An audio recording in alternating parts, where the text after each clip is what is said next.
Chapter 7. Cultivation of Concentration. Concentration, or the bringing of the mind to a center and keeping it there, is vitally necessary to the accomplishment of any task. It is the father of thoroughness and the mother of excellence. As a faculty, it is not an end in itself, but is an aid to all faculties, all work.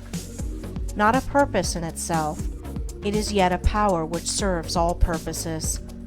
Like steam in mechanics, it is a dynamic force in the machinery of the mind and the functions of life. The faculty is a common possession, though in its perfection it is rare.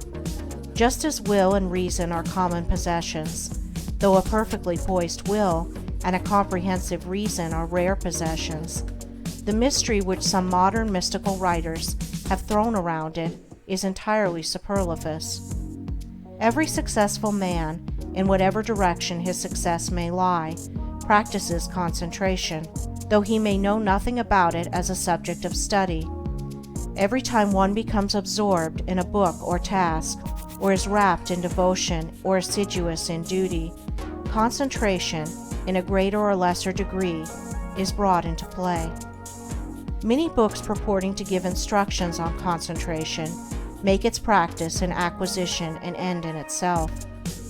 Then there is no surer nor swifter way to its destruction.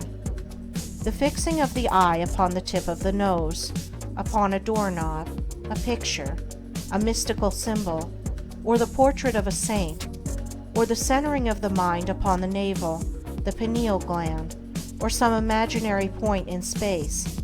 I have seen all these methods seriously advised in works on this subject, with the object of acquiring concentration, is like trying to nourish the body by merely moving the jaws in the act of eating, without taking food. Such methods prevent the end at which they aim. They lead towards dispersion and not concentration, towards weakness and imbecility rather than towards power and intelligence. I have met those who have squandered, by these practices, what measure of concentration they at first possessed, and have become the prey of a weak and wandering mind. Concentration is an aid to the doing of something.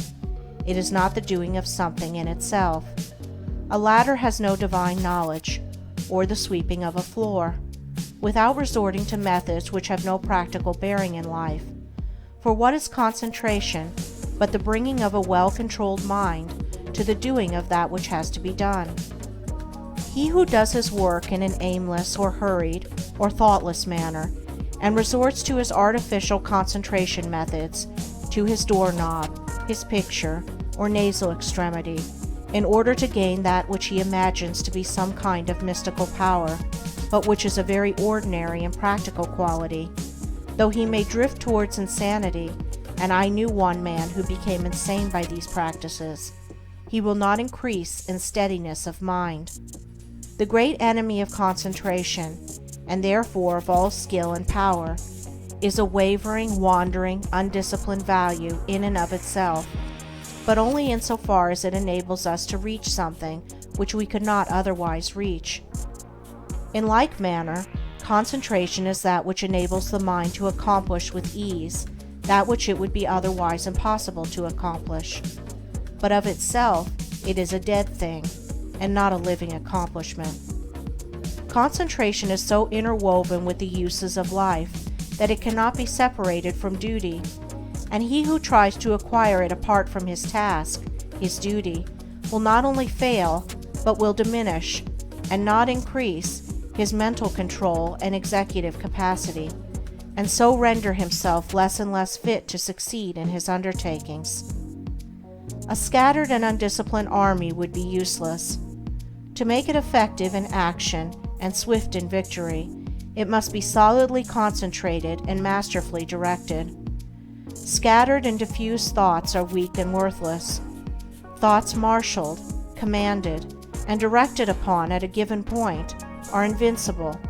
Confusion, doubt, and difficulty give way before their masterly approach. Concentrated thought enters largely into all successes and informs all victories. There is no more secret about its acquirement than about any other acquisition, for it is governed by the underlying principle of all development, namely, practice. To be able to do a thing, you must begin to do it, and keep on doing it until the thing is mastered. This principle prevails universally, in all arts, sciences, trades, in all learning, conduct, religion. To be able to paint, one must paint. To know how to use a tool skillfully, he must use the tool. To become learned, he must learn. To become wise, he must do wise things. And to successfully concentrate his mind, he must concentrate it. But the doing is not all. It must be done with energy and intelligence. The beginning of concentration, then, is to go to your daily task and put your mind on it, bringing all your intelligence and mental energy to a focus upon that which has to be done. And every time the thoughts are found wandering aimlessly away, they should be brought promptly back to the thing in hand. Thus the center upon which you are to bring your mind to a point is not your pineal gland or a point in space, but the work which you are doing every day, and your object in thus concentrating is to be able to do your work with smooth rapidity and consummate skill. For until you can thus do your work, you have not gained any degree of control over the mind. You have not acquired the power of concentration. This powerful focusing of one's thought and energy and will upon the doing of things is difficult at first, as everything worth acquiring is difficult. But daily efforts, strenuously made and patiently followed up, will soon lead to such a measure of self-control as will enable one to bring a strong and penetrating mind to bear upon any work undertaken, a mind that will quickly comprehend all the details of the work and dispose of them with accuracy and dispatch. He will thus, as his concentrative capacity increases, enlarge his usefulness in the scheme of things, and increase his value to the world, thus inviting nobler opportunities, and opening the door to higher duties. He will also experience the joy of a wider and fuller life. In the process of concentration, there are the four following stages. 1. Attention. 2. Contemplation. 3. Abstraction. 4. Activity in repose. At first the thoughts are arrested, and the mind is fixed upon the object of concentration, which is the task in hand. This is attention. The mind is then roused into vigorous thought concerning the way of proceeding with the task. This is contemplation. Protracted contemplation leads to a condition of mind in which the doors of the senses are all closed against the entrance of outside distractions, the thoughts being wrapped in, and solely and intensely centered upon the work in hand. This is abstraction. The mind thus centered in profound cogitation reaches a state in which the maximum of work is accomplished with the minimum of friction. This is activity in repose. Attention is the first stage in all successful work. Those who lack it fail in everything. Such are the lazy, the thoughtless, the indifferent, and incompetent. When attention is followed by an awakening of the mind to serious thought, then the second stage is reached. To ensure success in all ordinary, worldly undertakings, it is not necessary to go beyond these two stages. They are reached, in a greater or lesser degree, by all that large army of skilled and competent workers which carries out the work of the world in its manifold departments, and only a comparatively small number reach the third stage of abstraction, for when abstraction is reached, we have entered the sphere of genius. In the first two stages, the work and the mind are separate, and the work is done more or less laboriously and with a degree of friction. But in the third stage, a marriage of the work with the mind takes place. There is a fusion, a union, and the two become one. Then there is a superior efficiency with less labor and friction. In the perfection of the first two stages, the mind is objectively engaged, and is easily drawn from its center by external sights and sounds. But when the mind has attained perfection in abstraction, the subjective method of working is accomplished, as distinguished from the objective. The thinker is then oblivious to the outside world, but is vividly alive in his mental operations. If spoken to, he will not hear, and if plied with more vigorous appeals, he will bring back his mind to outside things as one coming out of a dream. Indeed, this abstraction is a kind of waking dream, but its similarity to a dream ends with the subjective state.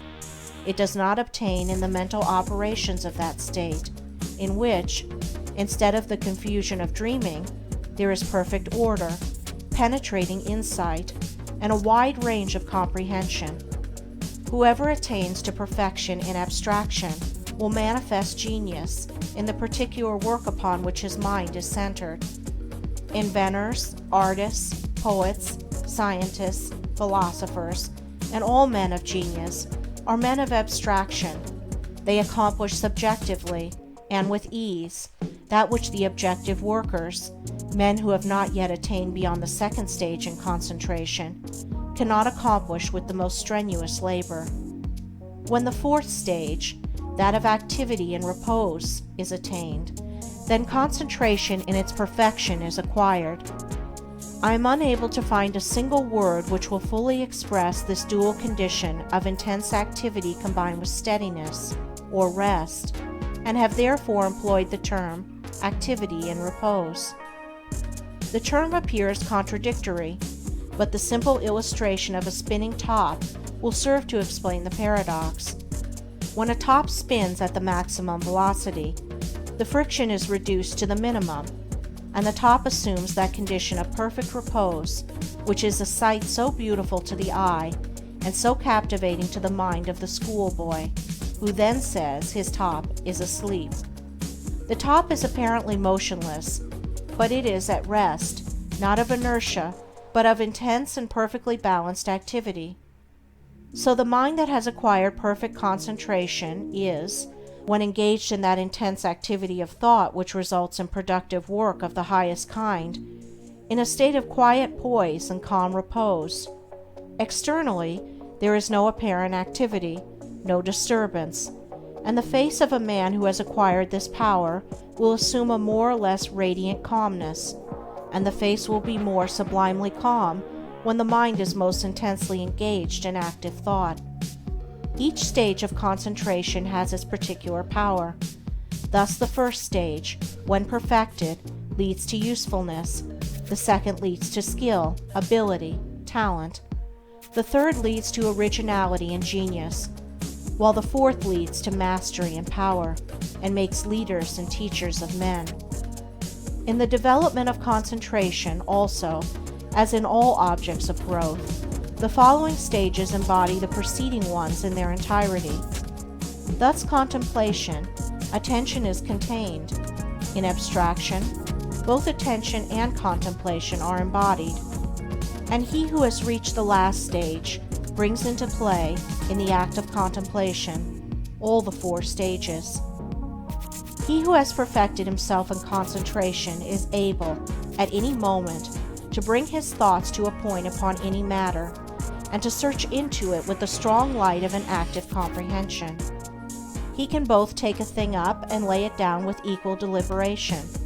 He has learned how to use his thinking faculties to fixed purposes, and guide them towards definite ends. He is an intelligent doer of things, and not a weak wanderer amid chaotic thought.